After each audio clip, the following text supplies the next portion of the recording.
Hi, everyone. Let's see how this whole recorded lecture thing goes.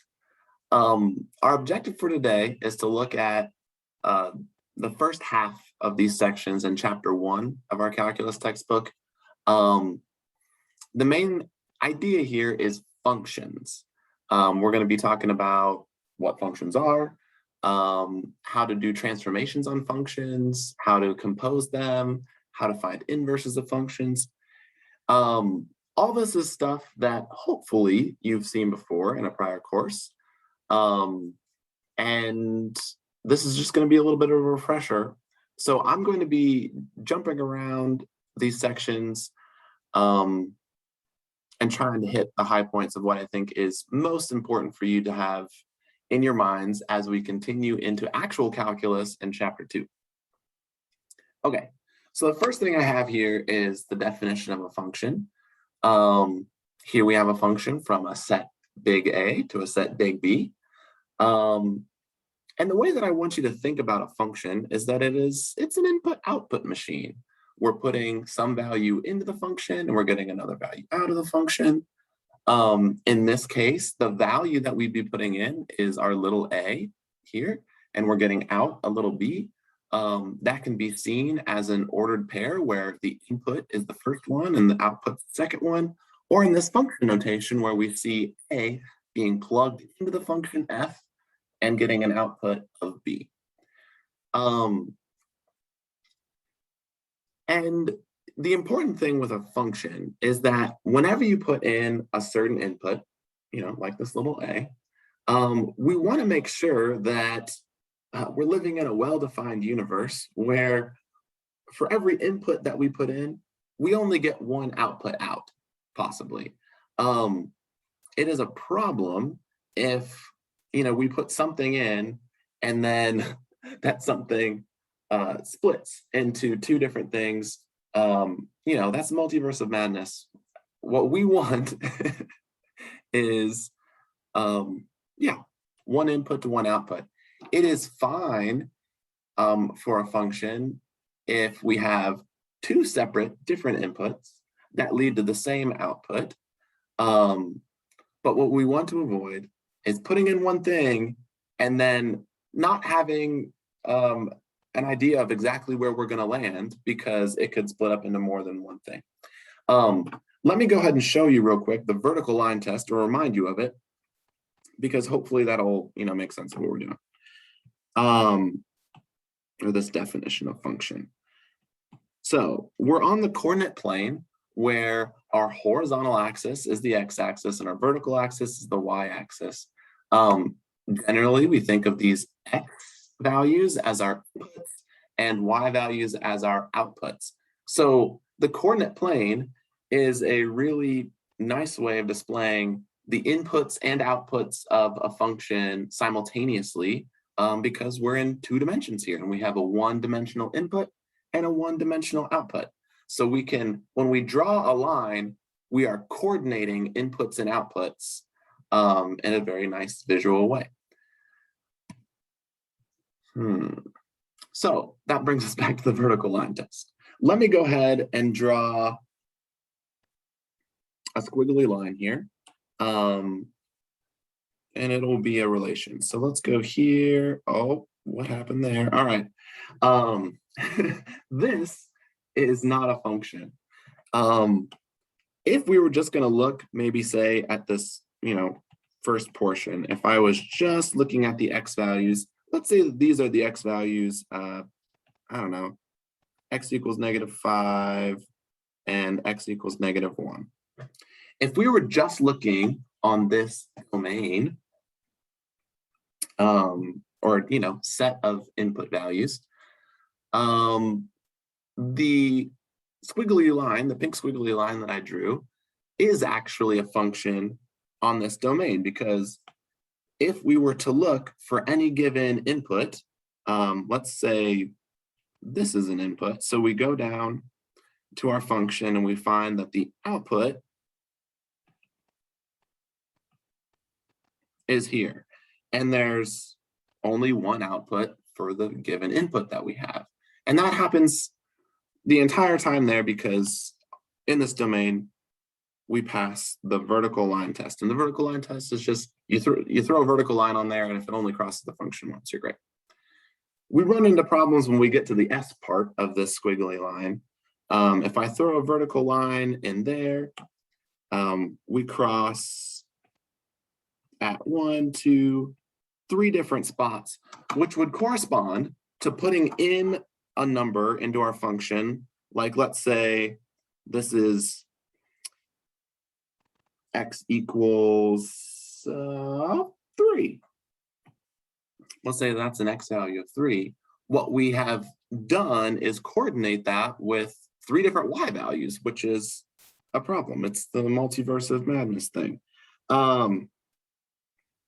So yeah, we would have points like 3, -2, and 3, 3, 3,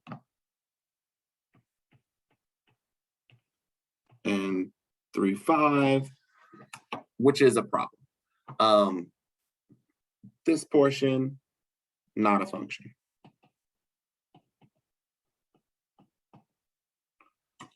Okay, so I think that hopefully is, understandable. If not, raise your hand and take a pause break, and we can talk about it. Or, well, you can talk about it with Allie some more. Cool. We're skipping on to example 3 here, where we've got some different equations that are not necessarily written in a, like a standard function form right now. And I want to, there we go. But by looking at the graphs, we should be able to write them in more of a function notation and identify input and output variables. So in each of these, we have 2 variables. In the first equations, we've got x and y. And in the last equation, we actually have the variables b and t. So let's take a look at part A here. We are, find the function defined by the given equation and note dependent and independent variables. Okay, let's take a look at part A.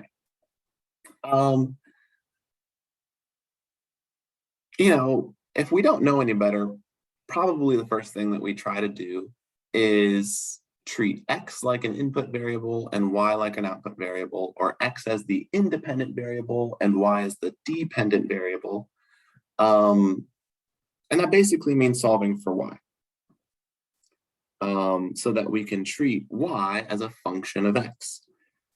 So what we would do is try to solve for y. Let me change from green. I'm going to bring that minus 2y over to the left-hand side, and then use the distributive property to bring y out.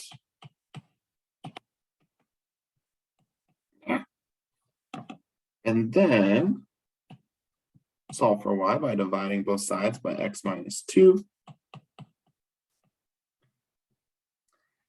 Now we have the original equation that we were given, more of a functional notation where we have the variables separated and we've solved for one single solitary y on the left-hand side. And we could, name that f of x instead of just y. And yeah, we could talk about even the domain and range of this function if we wanted to. Right now, we've got a rational function because we've got a polynomial over another polynomial. And that would correspond to the first graph over here. This one is part A. You might notice that we have an asymptote at x equals -2. And that's because I did a horrible job earlier. I'm proud of you if you caught this, but I should have added 2y to both sides of that equation, so that we have plus signs all the way through. And then it makes sense that if we were to plug in x equals -2 into this function, so that would look like f of -2 The -2 on top is not a problem, but the -2 on bottom is a problem because we end up getting this fraction that is -2/0, which is undefined. And we could go into why that's undefined if you'd like, but um, that's the big deal there. We have an asymptote. Our function is not defined for the input of x equals -2. And so actually that x equals -2 part would not be part of the domain of this function. All right.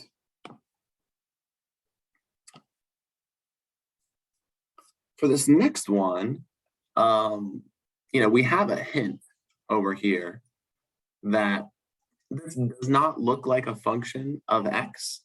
And algebraically, if we're going to try to isolate y, what would end up happening is we'd have y squared, and then we'd add x and add 1 to both sides, and we get y squared equals x plus 1. We still haven't really isolated y totally yet, so that we'd need to take the square root of both sides.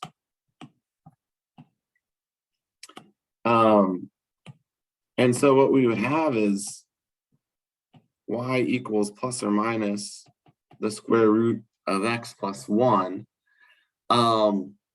which is gross. That's basically breaking it into two functions where one of them is the top part of that sideways parabola and the other one's the bottom part of that sideways parabola. And that's the only way that you could, write each of those as a function. So the nicer way to do this is, because this would fail the vertical line test at almost every point, but we noticed that it would pass a horizontal line test, we could treat y as the input variable and x as the output variable. So that would look like solving for x instead. Then we just have y squared minus 1 equals x. And that actually gives us, a sideways parabola where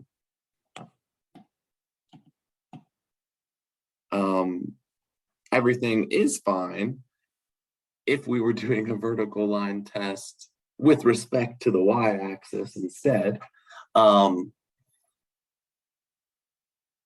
So yeah, that's a perfectly good function. We could call this y squared minus 1. We could call this, g of y. G of y equals y squared minus 1. And yeah, in that case, y would be the independent variable and x would be the dependent variable. I mean, we're not going to do this a whole ton. It's definitely going to be more frequently that the horizontal variable is the one that we're going to treat as the independent one. But yeah, you can do that. All right, last one, looking at part C. Here we have d and t as separate variables.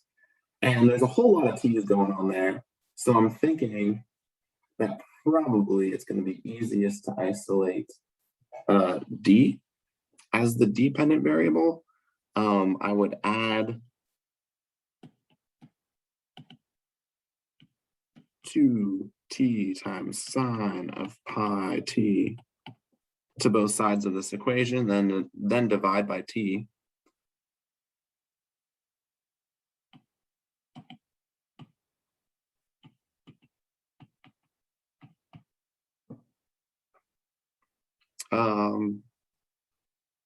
And there we get d as a function of t. We could rename this as, I don't know, h of t.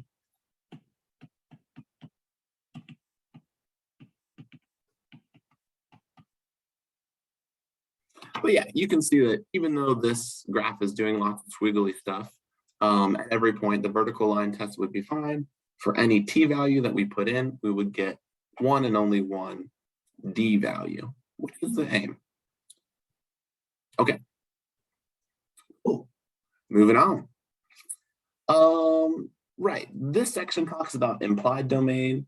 It's what I was starting to get at here. Yeah, for different types of functions, not every input that you could put in, that you could possibly try to put in, will make sense. For instance, for this part A, x should not be -2 because when x is -2, you're dividing by 0, and that is an undefined operation. So yeah, I mean, if we were going to write the domain, I don't know, maybe we would have a set A, and we would say,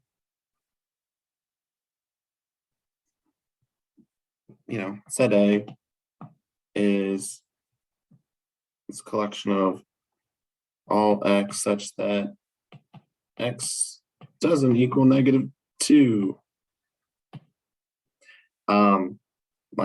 We're not going to, worry about the details of set notation. For part B here, we have the square root function. And remember that, we don't want negative numbers going into a square root, because when you take, the square root of a negative number, you get an imaginary number, because there is no way to multiply a real number times itself and get a negative number. So what we would be hoping for in this case is looking at an inequality here. We would always want 4 minus x squared to be greater than or equal to 0 for our domain. And that would mean that 4 is greater than or equal to x squared. We could take square root of both sides.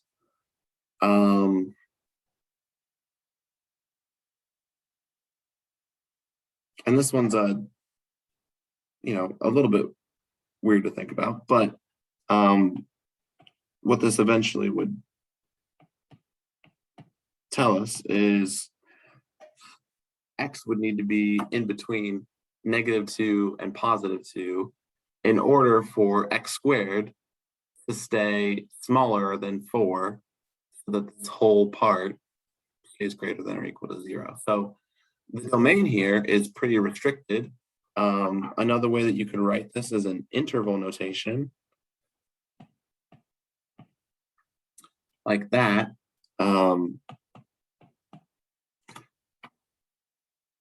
But those are, good ways to describe the implied domain, because if we go outside of those x values, we're going to get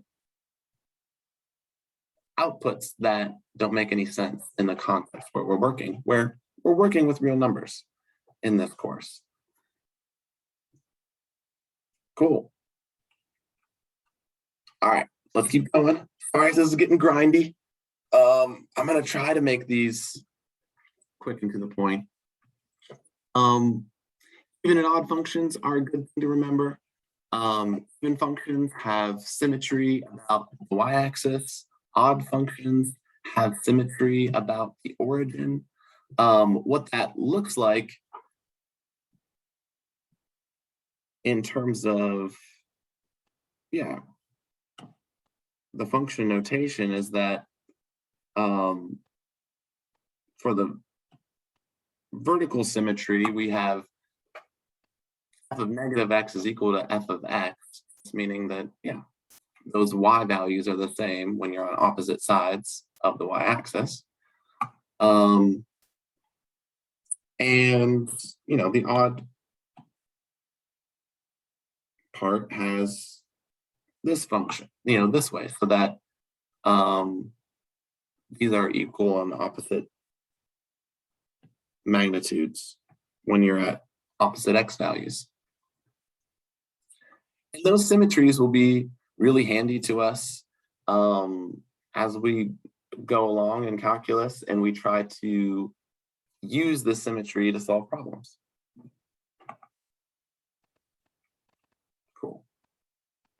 All right, and I guess example 9 is a good one to look at if you want to see examples of even and odd functions. We are going to continue on into 1.2 though. We've already been through a section. Section 1.2 is called a function repertory. And what we're going to look at is a whole bunch of different classes of functions, really just to remind you that they exist and they're the kind of functions that we're going to be looking at in our calculus textbook. First, we have this whole class of functions called algebraic functions. And an algebraic function can be constructed starting with polynomials, using a finite number of steps, using only algebraic operations of addition, subtraction, multiplication, division, and taking roots. So the three main families of algebraic functions are just the regular polynomials, where you've just got powers of some variable, rational functions, where you've got a polynomial on top of another polynomial in a fraction form, and then power functions, where you can take any real number power of the variable that you're working with. Remember that x to the 1/3 power is equivalent to the cubed root of x. This is exponents, radicals, stuff like that. Those are all the main types of algebraic functions. Moving on to transcendental functions, and I want to make mention of this because when I took calculus the first time, I didn't understand why the word transcendentals was on my calculus book. What this means when it says with early transcendentals, it means that we're going to explore more functions than just polynomials, rational functions, and power functions. In particular, we're going to explore trigonometric functions, exponential functions, and logarithmic functions, because those types of functions are really important to a lot of different types of problems, especially in the engineering world. Trigonometry, exponential growth, logarithmic stuff, all of those are going to be super important. And so what a transcendental function is just a function that can't be described as an algebraic function. You can't be constructed with a finite number of applications of algebraic operations. And then, in that sense, it transcends elementary algebra. So what I want to do real quick, this is not necessarily part of the chapter, but I want to show you one of my favorite tools here. And okay, it turned into the graphing parts. We're great. This is GeoGebra, and I hope that you will become good friends with GeoGebra in the coming months and years. It's a cool free online graphing calculator. What I have here is a cosine function in blue, and just a general polynomial here. I can, pull this out so that you can see it. Right now, I have created what are called sliders for each of the values A, B, C, D, F, and G. And those are the coefficients on increasing powers of x in this function. So A, B, C, D, F. Oh, actually A is out here somewhere. Anyways,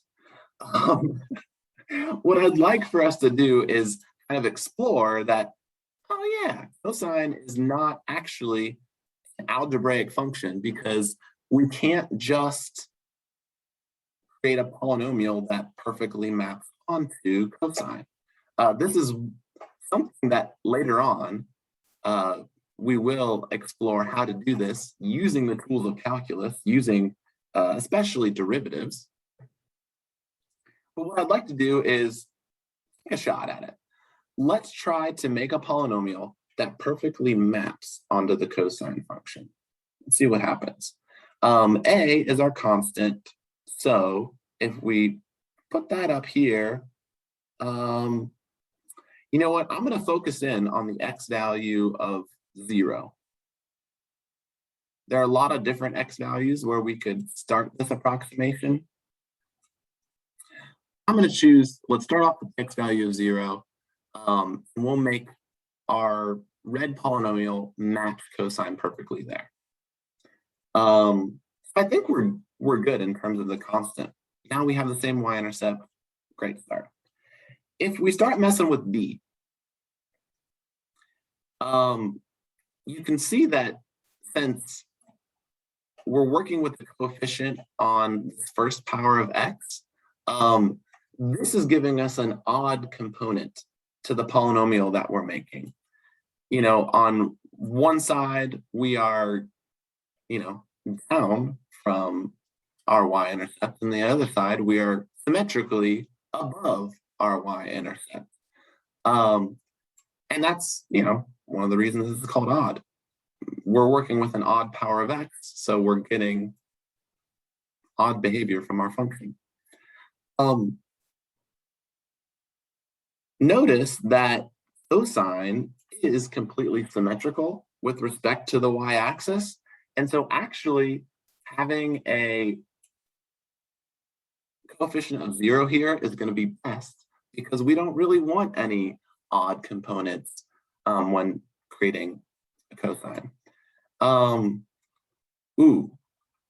when we start messing with this, you can see that when we put positive numbers in front of there, we're getting a parabola that opens up. Let's get one that opens down. And then let's see.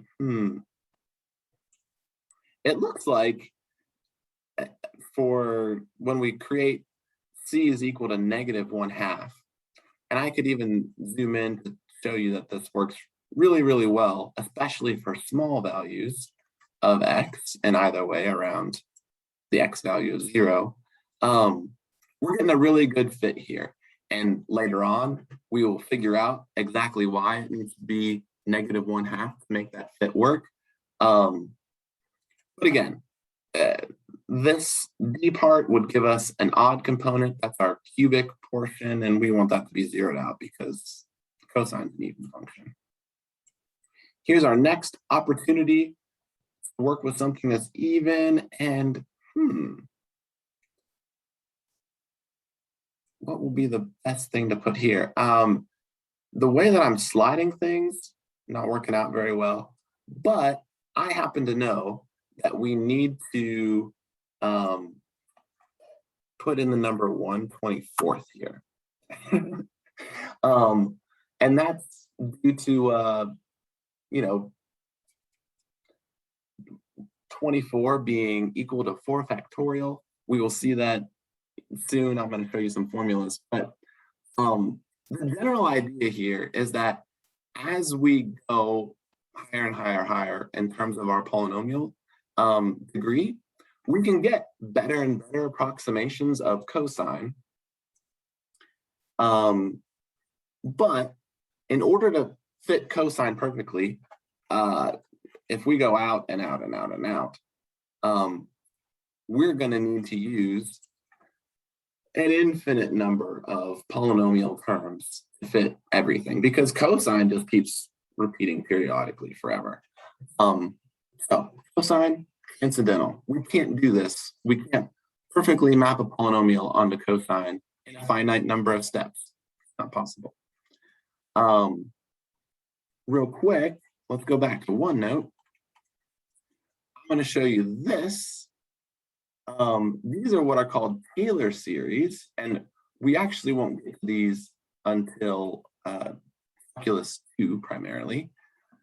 But it kind of shows you the transcendental nature of functions like e to the x, or sine of x, or cosine of x, or the arctangent of x, or the natural log of x. All of these have series of polynomials that are, an infinite number of polynomial terms all added up together to equal the original function. So in that sense, they transcend elementary algebra. The big thing here is we'd like to include these type of functions. We're not going to be doing a Taylor series yet. That's what it means. With early transcendentals, it means that we're going to introduce these functions early on in the course we are expecting them to be par for the course. Be great. So these 6 type of functions will be the major ones that we explore. Let's go ahead and keep familiarizing ourselves with the different kinds of functions we'll see. Here the idea is look at these polynomials and get some practice thinking about their most notable characteristics. So we're thinking domain, the set of x values that you would be allowed to put into the function, range, the set of y values that would possibly come out of the function. Think about the overall shape, think about their x and y intercepts, stuff like that. What I would challenge you to do right now, and you can go ahead and pause the video, try to go in and look at each one of these functions, maybe even use, talk about it with somebody next to you. Try to get as good of an idea of what the function would look like before actually, using a graphing calculator to think about it. Because when you do this yourself, you're going to be mulling over the concepts like domain, range, even, odd functions, that kind of stuff. So go ahead, pause real quick, try to think about all these things, and then when you're ready, unpause, and we'll look over some of the stuff that we see.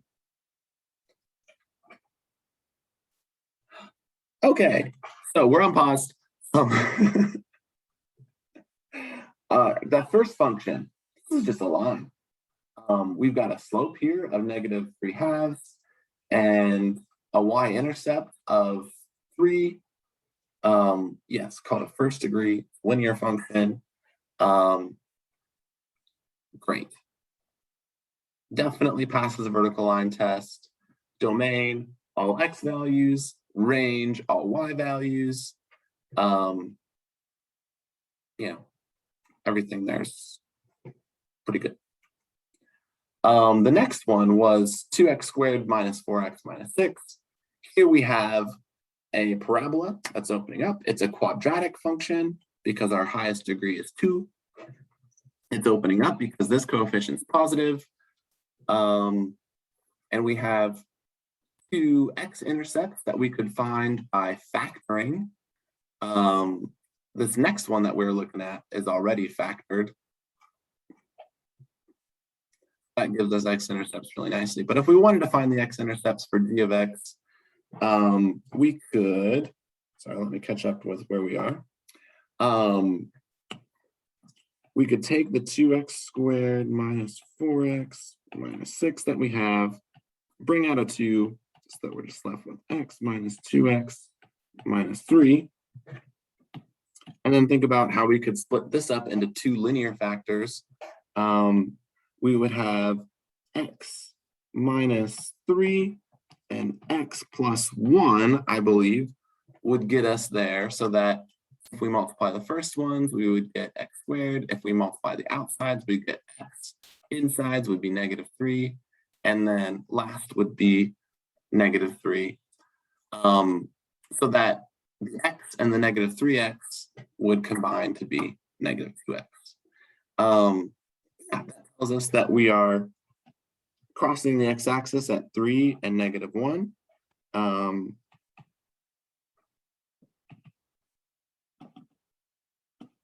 Because when x minus 3 equals 0, x should be 3. Or when x plus 1 equals 0, that means that x should be -1. That's cool. We could also, look at finding the vertex of this quadratic. If we wanted to, we could convert this into vertex form. I'm not necessarily going to do that right now. There's a whole lot of stuff that I would be happy to talk about you with quadratics. But hopefully you're fairly familiar with that. All right, moving on to the next one.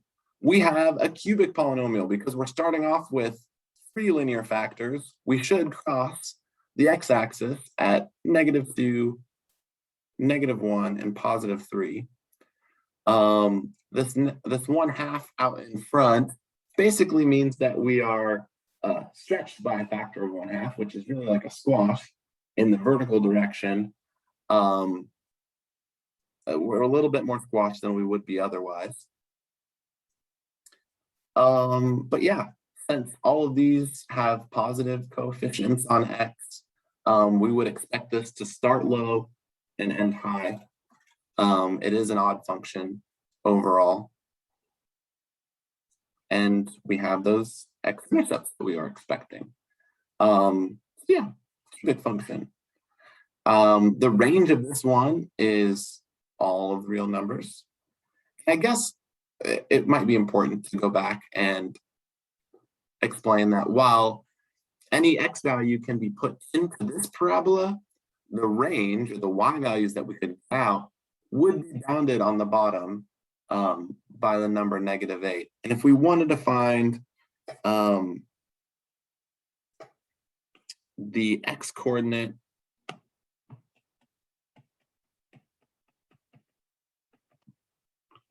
of the vertex,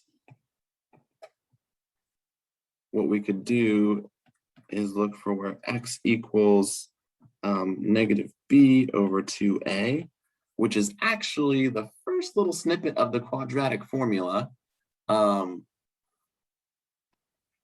But when I write -b/2a, I'm treating this as b and this as a. But yeah, x there would be -4, well, -4, so it'll eventually be +4.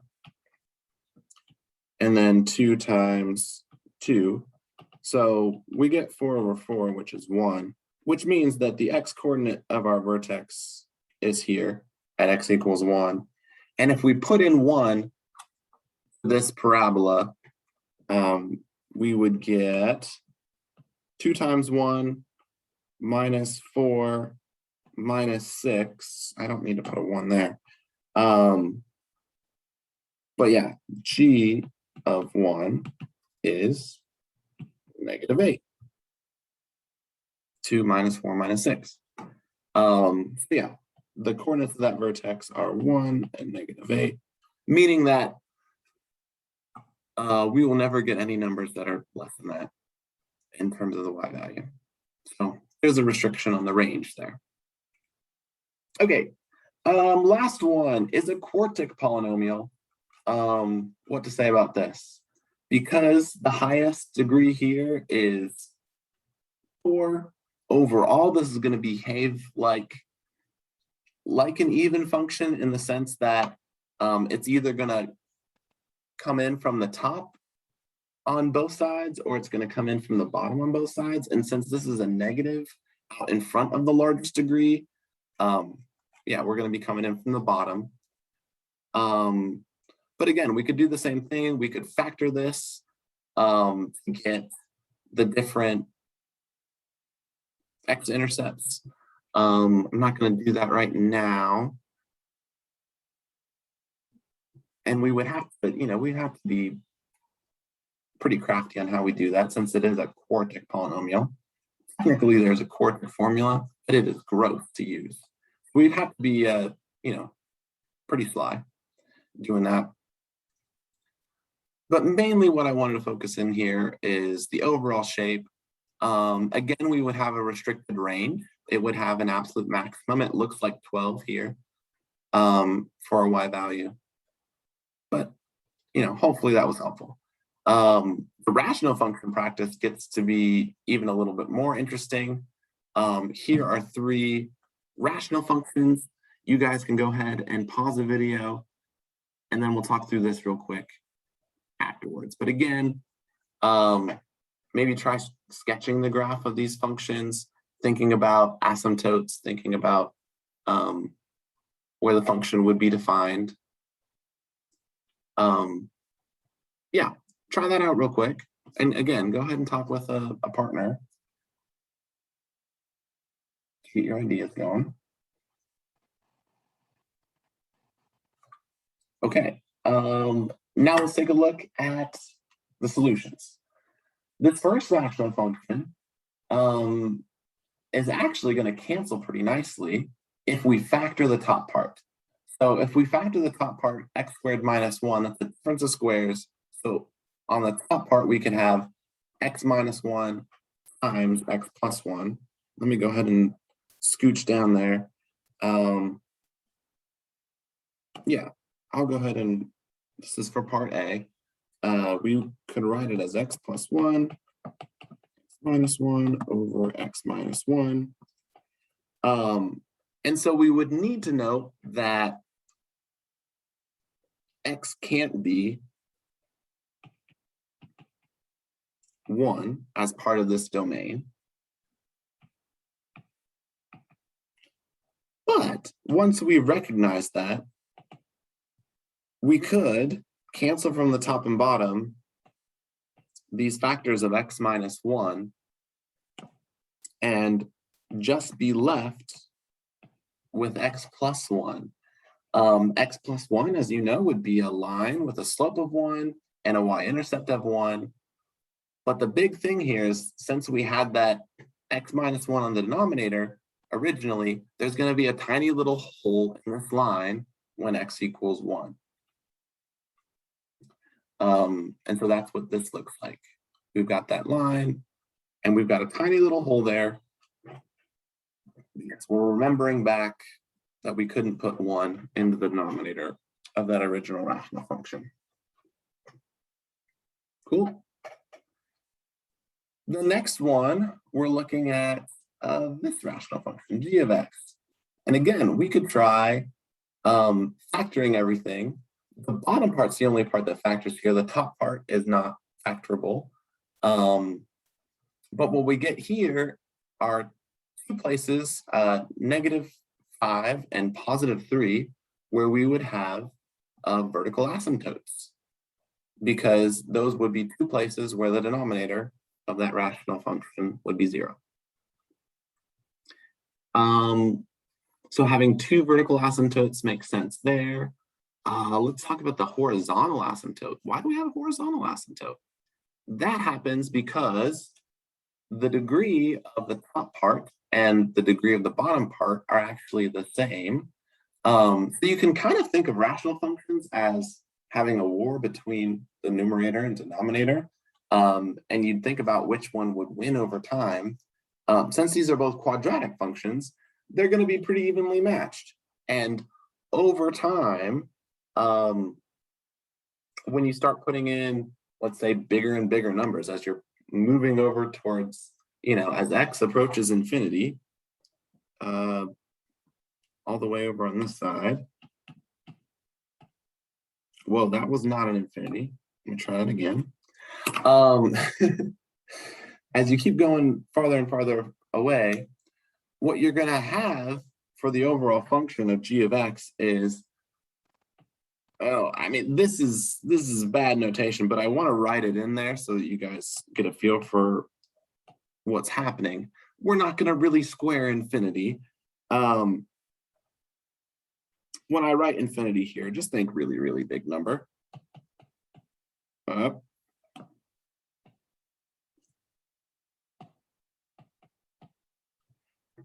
What we have here is two gigantic numbers at the front, but roughly the same size.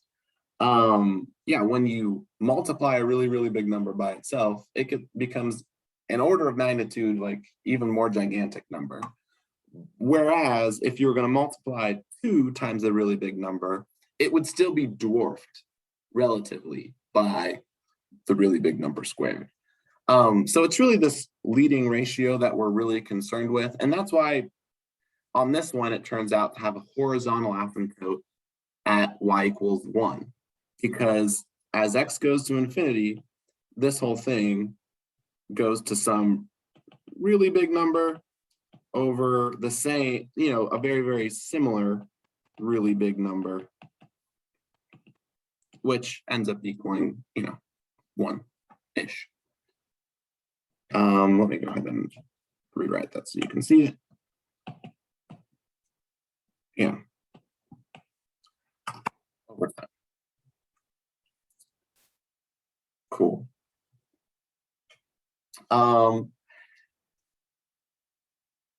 Another thing to note is that this doesn't have I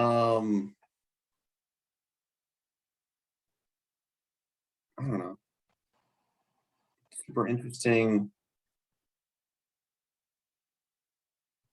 I don't know. It's got one y-intercept. That happens whenever you put in 0 for the function. You get 1 over, or yeah, negative 1 over 15 because the bottom part becomes negative.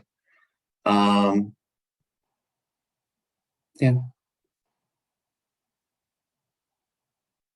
And pretty soon we will be exploring these kind of things more in depth when we start to look at limits. One of the interesting things to note here is that when we're approaching this vertical asymptote from the left, we're approaching positive infinity on the y-axis, but as we approach this asymptote from the right, we're approaching negative infinity. So those are heading off in different directions. They don't always have to do that, but it's, something that we will take an interest in really soon. The last one here, again, should have a horizontal asymptote at y equals 1. Oh, sorry. I was looking at that one. We're looking at part C. Here, 1 is not going to be in our domain.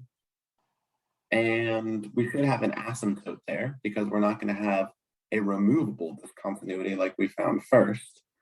So yeah, we should have 1 asymptote here. And the other one to note is that we have a slant asymptote. And that slant asymptote happens because the degree of the numerator is 1 higher than the degree of the denominator. So the top part is winning by, a linear factor. And how we could find that slant asymptote is actually doing long division of polynomials. And if you, forget how to do that, I can show you.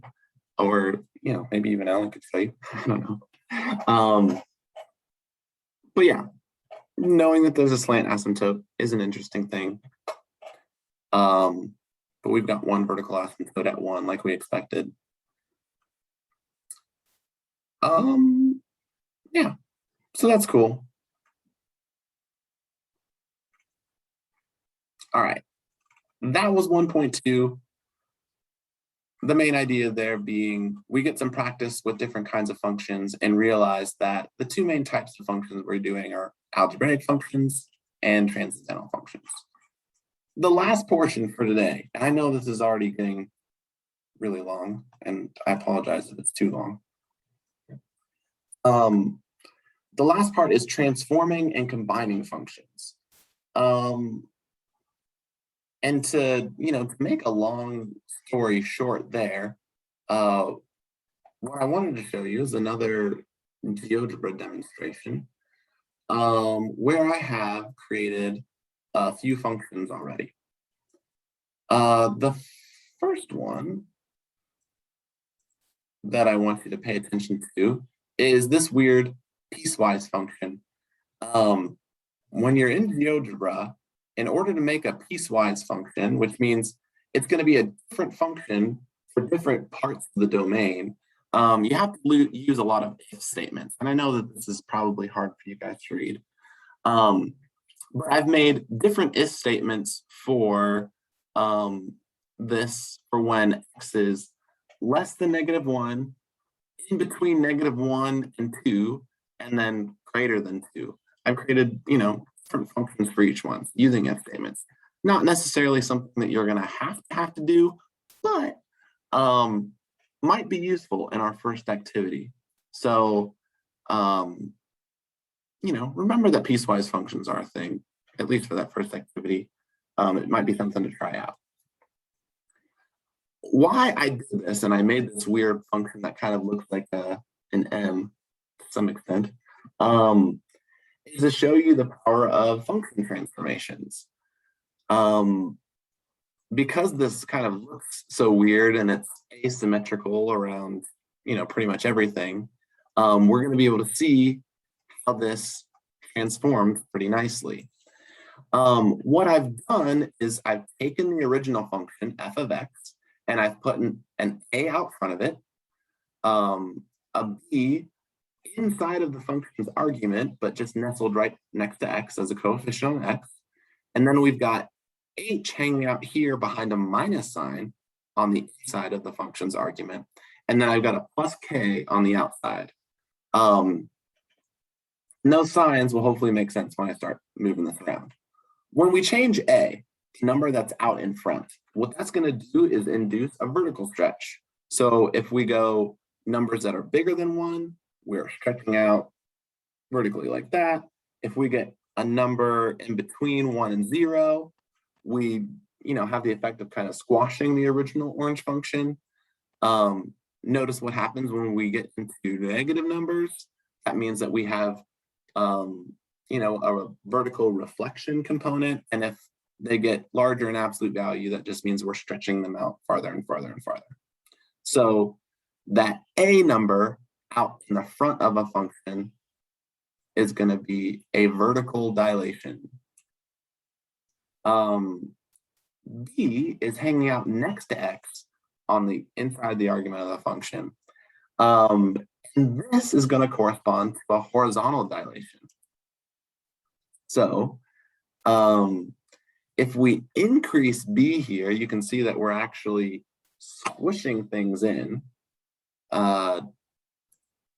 which is a little bit weird. When we get into numbers that are smaller than, like, in between 0 and 1, that has the effect of stretching things out.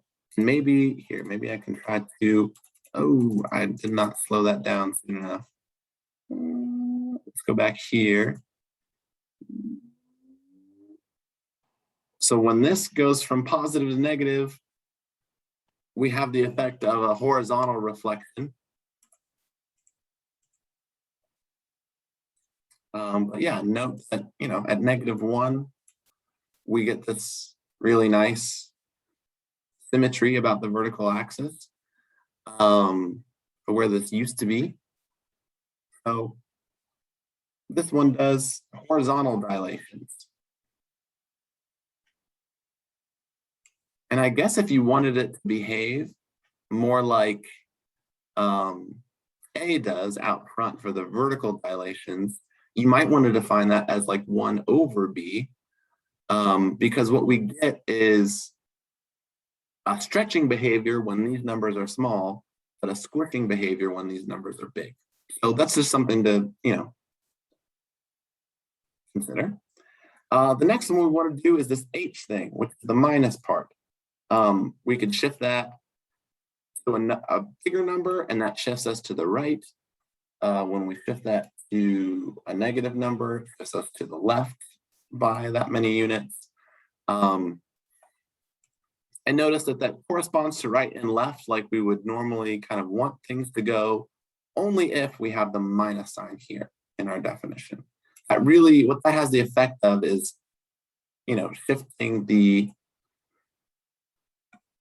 origin of x, shifting, the origin of the function, so that we're treating whatever h is as kind of our new 0.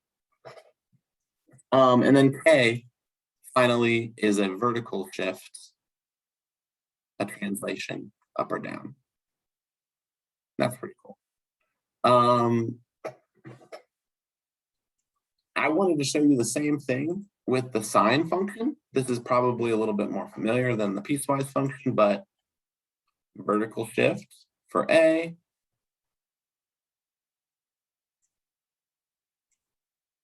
horizontal shift for B.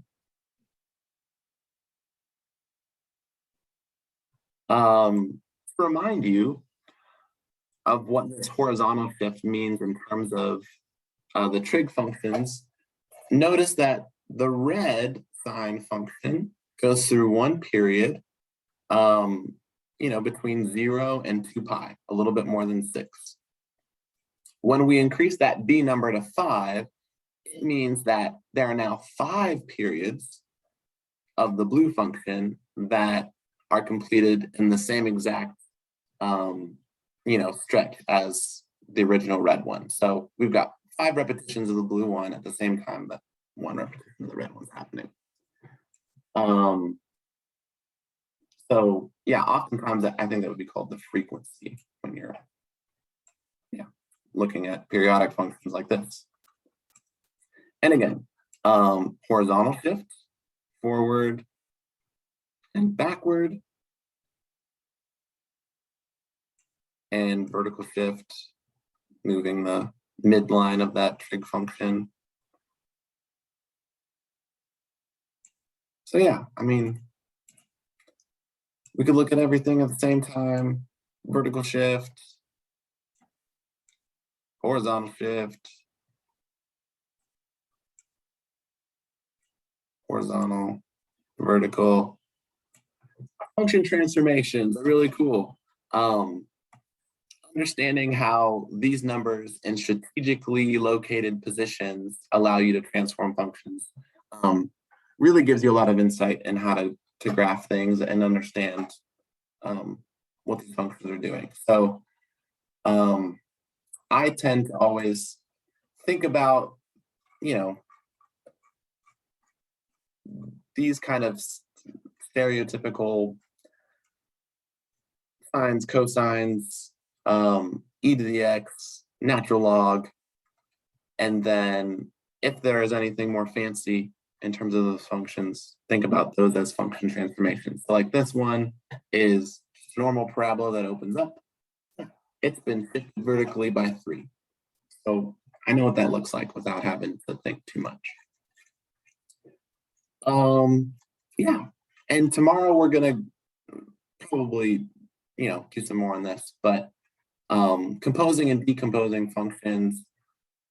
Function composition is a very important operation. It really means you are using one function as the input to another function, or you can think of it as just doing one function right after another function, so that when we look at this notation, it says f of g. What that means is that we would be doing the function g first, and then the function f next.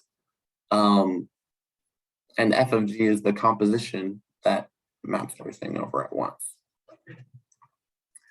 But yeah, I think that's where I'll end this. Please feel free to talk, ask some questions. And I will try to, if you write down any questions or if you don't have anything that's resolved, I'd love to talk with you guys about it tomorrow. So I'll see you then. Have a great day. All right, let's see.